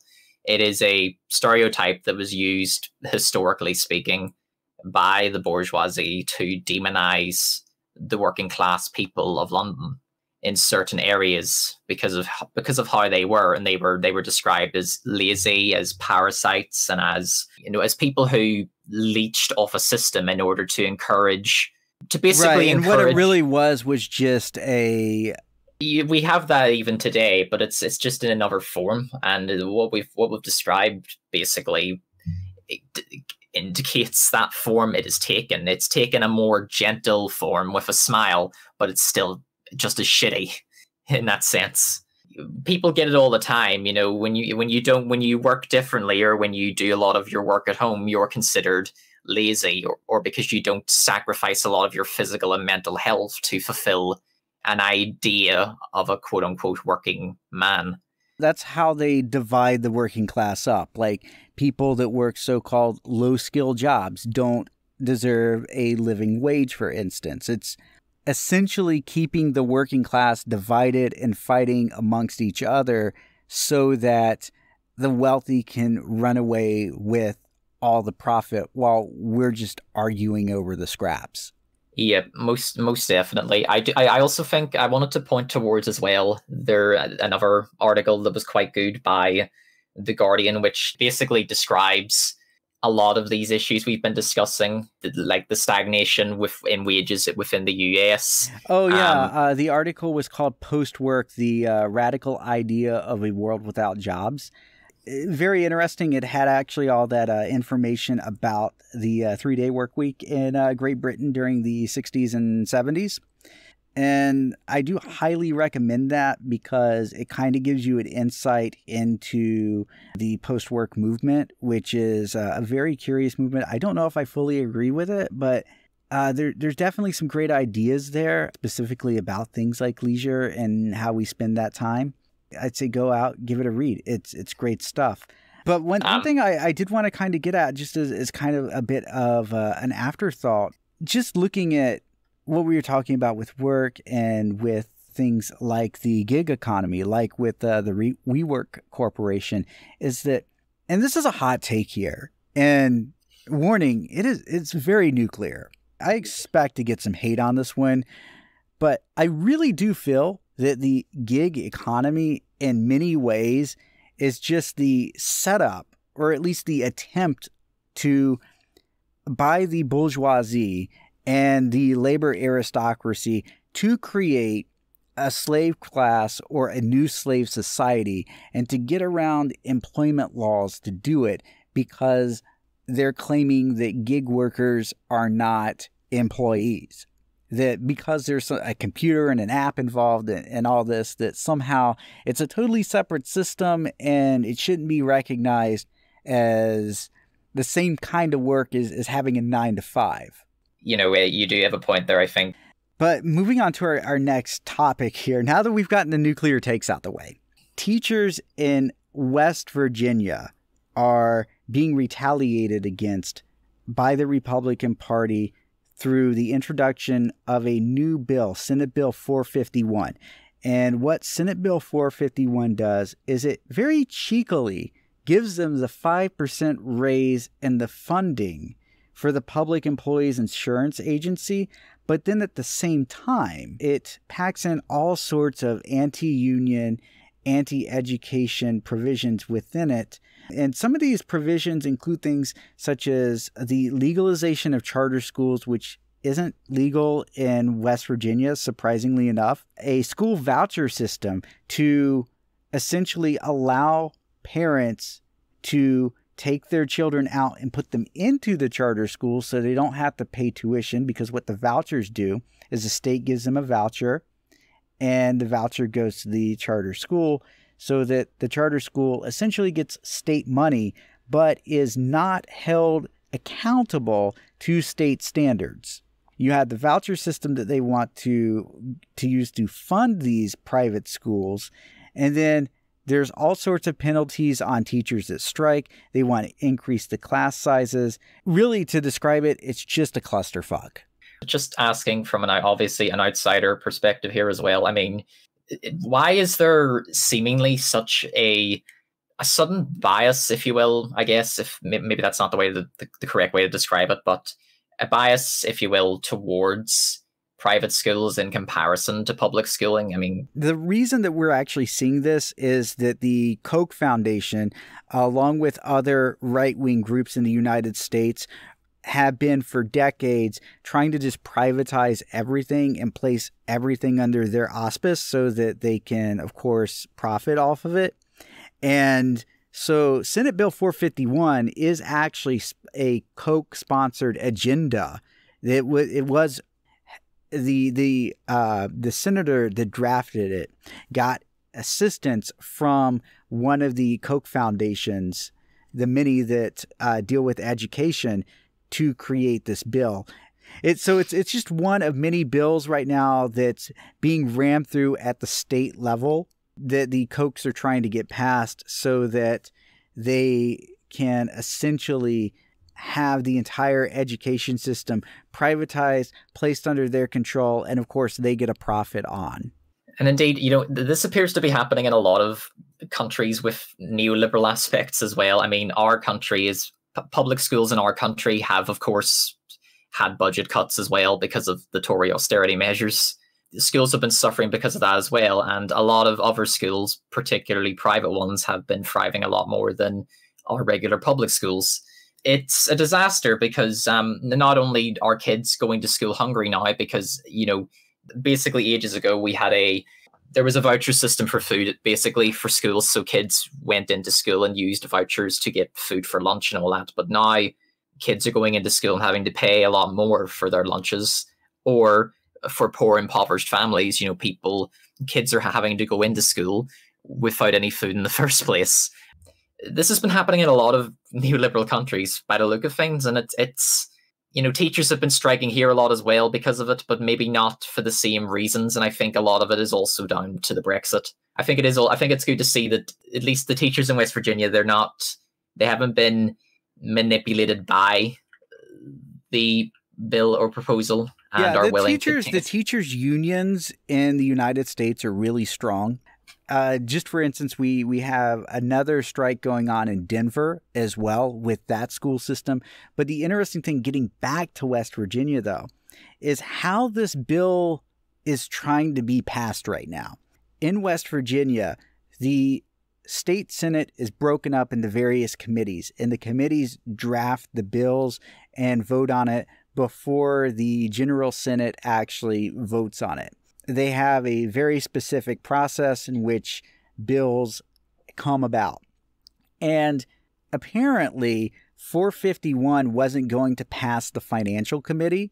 So what essentially happened was the Republicans in the Senate tried to push the bill from the Financial Committee to the General Committee.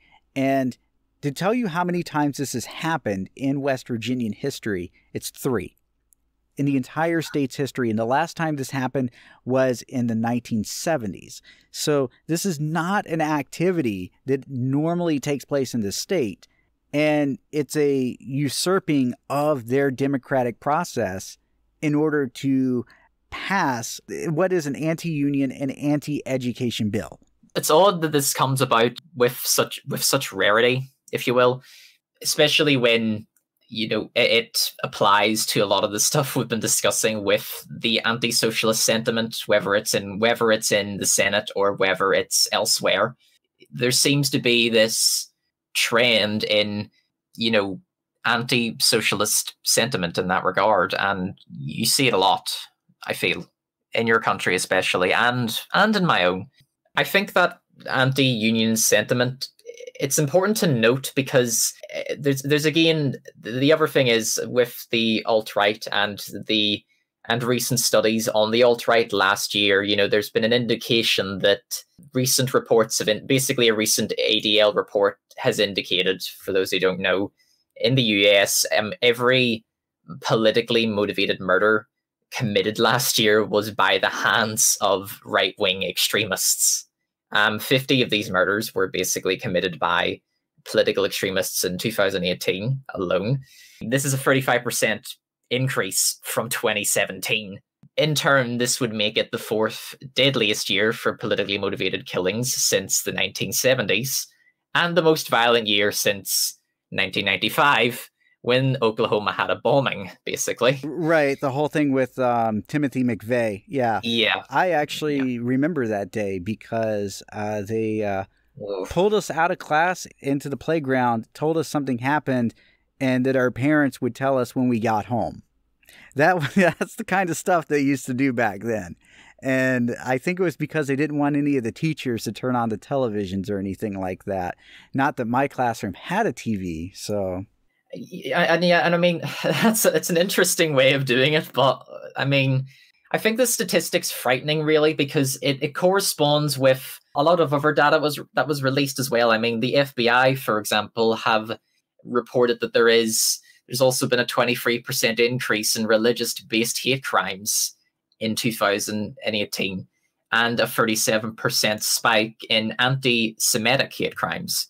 I'm going to be quite honest, I feel that people who ignore this as a problem with the rise of the alt-right are very much ignoring not just obviously Trump's anti-Semitic and racist sentiment towards minorities. Well, see, what Trump is doing, it's stochastic terrorism. He is intentionally doing this in hopes that people go out and they do commit these crimes. That's how the right wing operates. That's why Sean Hannity and formerly Bill O'Reilly and all these people like Alex Jones, they get out there, they spread this panic, and then they essentially just insinuate that something must be done. And people go out there and they commit these heinous acts. They go out there, they shoot up a synagogue, or they kill innocent women in a gym, or a whole number of different things. This is it, really. It kind of exposes a lot of the hypocrisy that is spawned from right-wing politics in this sense, in which they call us leftists violent extremists when the worst thing we've done is give a fascist a broken nose, you know, rather than literally kill a bunch of people that have done nothing wrong to anybody.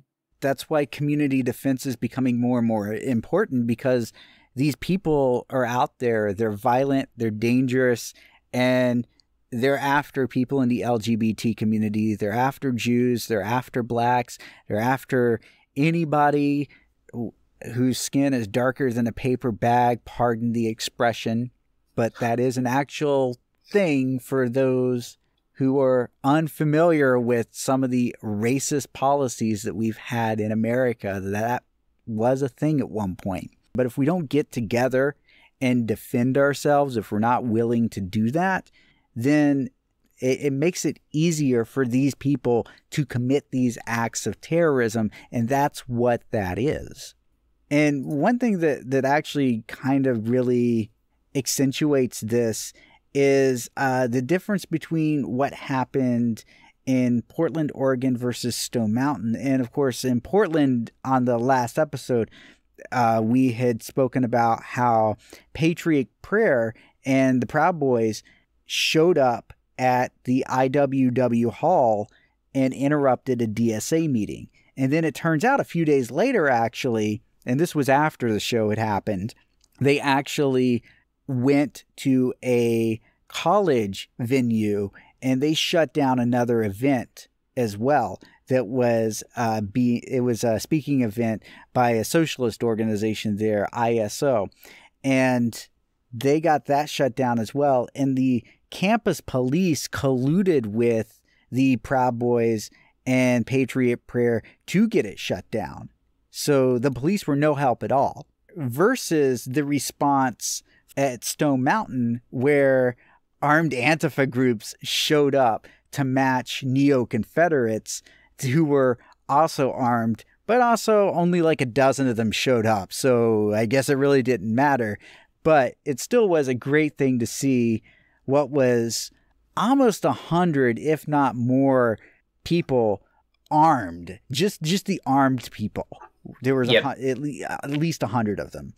And there are much more Antifa protesters at Stone Mountain. And for those that don't know, Stone Mountain, Georgia is this giant state park that in the middle of it is a mountain, and on that mountain is a 40-foot bust of Robert E. Lee and his best bros on horseback. This site was where the new KKK, so the second incarnation of the Klan, was actually founded in, I believe, the 1920s. No, I'm sorry. This is in the 1910s. Yep. And so the fact that this particular event was both a failure and the fact that Antifa was able to show up here armed and ready in case something did happen is a very significant move. Yeah, and I think it showcases primarily the actual power that the armed left has over traditional liberal tactics, because part of me feels that, and I think a lot of leftists do feel the same, liberal tactics typically do not get a lot done compared to actually posing a threat towards our political enemies, or to at least show our political enemies that we are ready to defend ourselves by force if required.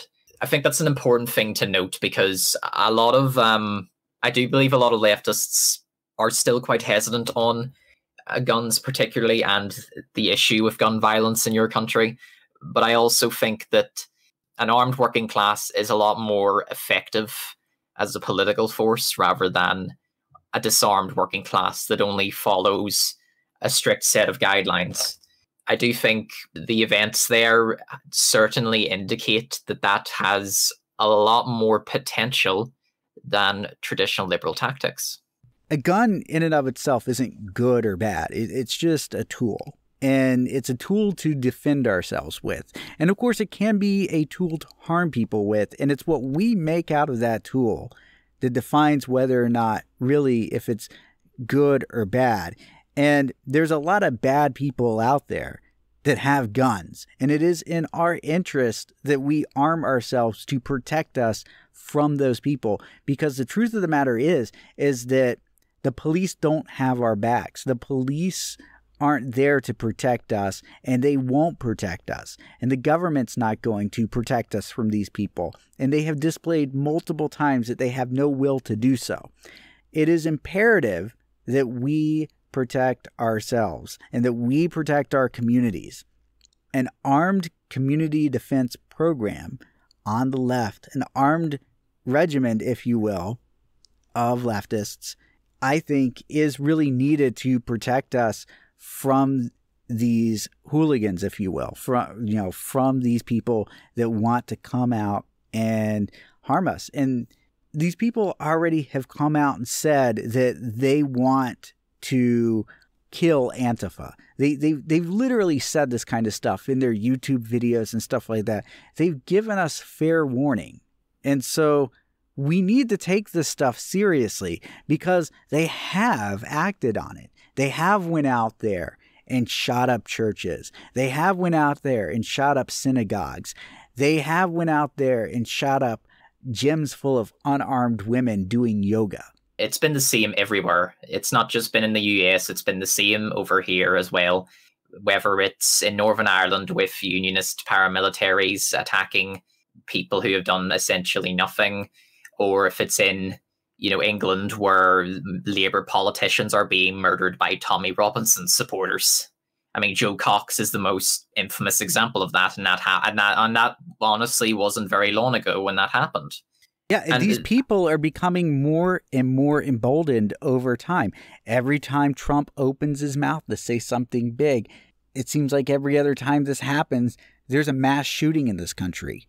And is it coincidence? I don't think it is. These people are being inspired by people like the president, people like Alex Jones, people like Paul Joseph Watson, even people that act as gateways like Sargon of Akkad, liberals and stuff like that. These people act as gateways to these kind of ideologies. And then next thing you know, they got to do something about this. And they are doing something about it. So we need to make sure that we're there. We're defending ourselves. We're matching these people at their venues when they show up. We're there too, out there to protect our community, protect our friends, our family, our neighbors, because it is life or death. Most definitely. And I think it's important to note as well, on the topic of course, community organizing and community planning and all that, there is a situation occurring in Canada as well, I believe. Yes. So starting actually 2 days ago, today's the 16th, by the way, as we're recording this. On the 14th, they met in Red Deer, 15th, Regina. On the 16th, they'll be in Dryden, Ontario. So that's today as we're recording. On the 17th, they're going to be in Sault Ste. Marie. Also on the 17th, they're going to be rolling into Empoir, which they're going to be using as a rally point. And on the 19th, they're going to be in Ottawa. And what this is this is the Mobile Against the Pipeline Convoy. It's a right-wing pro-pipeline nationalist I guess counter-protest would be the appropriate thing to call it. And essentially, these are people that want the government to go in and do something, if you will, about the First Nations people trying to protect their land, protect their water, and keep out the pipeline that they're trying to build in the Wet'suwet'en territory. And, they've been doing what they can given the situation in their territory as of late. And I must say, it is inspirational what they've been trying to do, given the opposition they've been facing, mind you, not just from the police, but again from these far-right organizers who couldn't give two shits about their heritage or, where they even come from. And this, it exemplifies how right-wing politics as a whole, as a generalization, they don't care about that stuff. At the end of the day, the only thing they care about, from the look of things in this example, is some artificial national identity.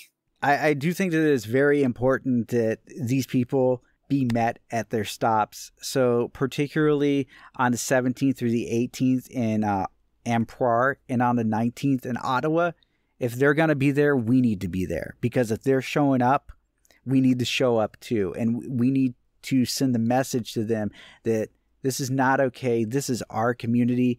And we stand with the First People, the Native people in our communities, and that those Native people, that they deserve our respect, that it is their land because they were here first, and they are entitled to fresh water, to clean land, just like anybody else is.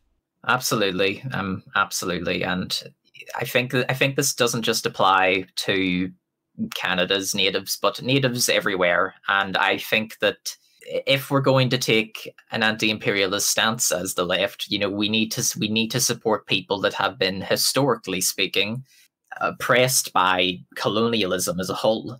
Well, I mean, in many ways, like, you yourself are a bit of a native person. I really like to consider the Irish people kind of like a native people, because if you really think about it, it was England's and the United Kingdom's really first colony, if you will. Their first experiments into colonizing other peoples, because it was the closest society to them to be able to do this. Yeah, and of course, that colonialism, which mostly began with what's known as the Ulster Plantation, I'm not going to have a history lesson for folks here, but which began with the Ulster Plantation, and this, of course, had a very bad effect on not just the culture of the entire landmass, but on the people who lived there. And over time, the mass privatization came at a cost when, of course, the Great Hunger came, or the Irish Famine. And a lot of people had to, of course, flee to America or elsewhere because of that. And this privatization over time from this colonialism, it screwed the entire landmass more. People don't forget that. And I think you're right in the sense that, yes, the Irish are a native people as well that have been oppressed, and I do think that is also true in that regard, definitely. Right. And so I think that you kind of like feel when they talk about, or when First Peoples talk about the sacredness of the land and how that stuff connects and why that stuff is important and why we should preserve that kind of stuff for future generations. And that applies to the ecological revolution in itself. And I think that's a founding principle of it. Yeah, it really does. And so that's really one of the key points as to why this intersection is so important, that we maintain a mutual respect and we work to decolonize our civilizations, because these civilizations hold the key for us going forth in the ecological movement. And without them, and continuing down the path of colonialization to its logical conclusion, that once everything is colonized, once everything is dominated and there's nothing else to dominate, once the fascism is complete, fascism in and of itself And the authoritarian mindset has nothing to do but turn on itself. And at that point, it's those very people that supported those movements into power. It's the bootlickers that then are sectioned off, divided against each other, and slowly killed in a dying world. Absolutely. And that is it's a scary note. It's a scary note. It's dystopian and it's horrific. But if we let the fascists, the capitalists, the bootlickers that want to remain, that want to keep them in power, if we let them succeed, then there is little in the way of a long-term future for civilization, for society, for our planet itself. It is an end of the road for humanity. We need to make sure that we, as a species, do not go down that road. And part of the solution here is making sure that we, as the working class, have the fortitude to stand up and have solidarity with each other. Absolutely. And, that intersectionality will always be more important than one individual ideology. One other thing before I go, because I always do like to end on a positive note. On a positive note. I don't like to leave you guys with a downer, and I wanted to do something really fun here today. And so what I've got for our listeners here, and you guys are going to love it because we haven't done anything furry in a while, and I found something great. So this guy... Brandy Grumpelt, I believe. Or Brady. So yeah, Brady Grumpelt. This guy, Brady Grumpelt, created this great website, and I love it. It's absolutely great. So what he went out and did is he heard that there was this racist organization out there called the Wolves of Odin. And he was like, oh, that would make a great dating site for furries. So he did just that. And he put up some fake dating profiles here. And this stuff is just great. So I wanted to share with you guys the Wolves Den at wolvesofodin.ca, because they already took .com, but this guy knows a little bit of magic to get this to the top of Google. And plus, we're going to help him out. Let's take a look at these guys here. And you know what? I'm not saying, like, I'm usually a pretty straight dude, but I'm liking what I'm seeing here. So we got Doggy Treat 69 here. And whoa, hello there. What is that in his boxers? That is... I think he's happy to see somebody there. And his tagline is, come bury your bone in my backyard. I think you want to believe that he's happy to see you, but, I don't know. Now, we also have Mr. Chocolate Rain here. And his tagline is, none will be dry when I bring the rain. Well, can't complain. Can't complain. Then we got 2 pups, 1 cup. And he's saying we could be our own internet stars. You know what? I don't think so. I saw that video. I didn't like it. Ain't going there. I'm sorry. I think we could easily pass on that one. I'm saying, and the next one is White Power Bottom. Nope. Not going there. Next. Okay, now we got Bigger Wolfer. Love it when you mark your territory on my chest. And then we got finally Wolveso Foden, not the smartest wolf in the zoo. Looks like he has a banana in his pants. Oh yeah, don't say. So very wet one, huh? Yep, there we go. So, which one of these pupper dudes are you standing for here? I mean, you can't take all, unfortunately, but I guess I will go for Chocolate Rain because I like rain quite a bit. I like it when people make it rain. Yep. I like it when people make it rain, and I like it when people rain on me specifically because, I'm quite fond of such weather anyway. You're a pluviophile, a person that loves rain. Yeah, let's just call it that. Yeah, let's go with that. I like that. And also those abs though.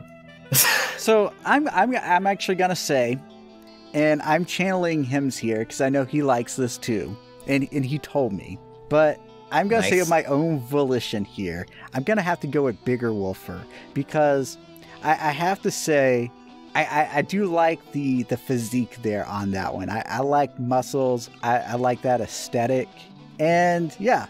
I'd say I like to get a hug from Bigger Wolfer there. That seems like legit. Just a hug. Maybe just a hug. I'm not really into that. You know, I don't put things there. Not yet, but don't worry. Yeah. You know, there's a first time for everything.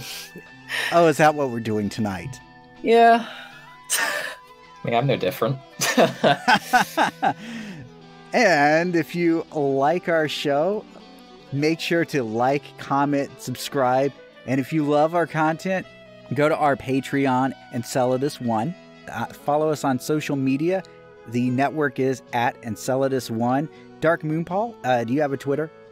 I do, yes. I don't usually show myself out because my Twitter, it's a train wreck at Dark DeWolfe. So at Dark DeWolfe. And then if you want to follow me on Twitter, I am at Kitsune Flame, also on Mastodon as well. And I believe Dark Moonpaw is also on Mastodon at the same tags as well. Take care, everybody, and solidarity. Solidarity.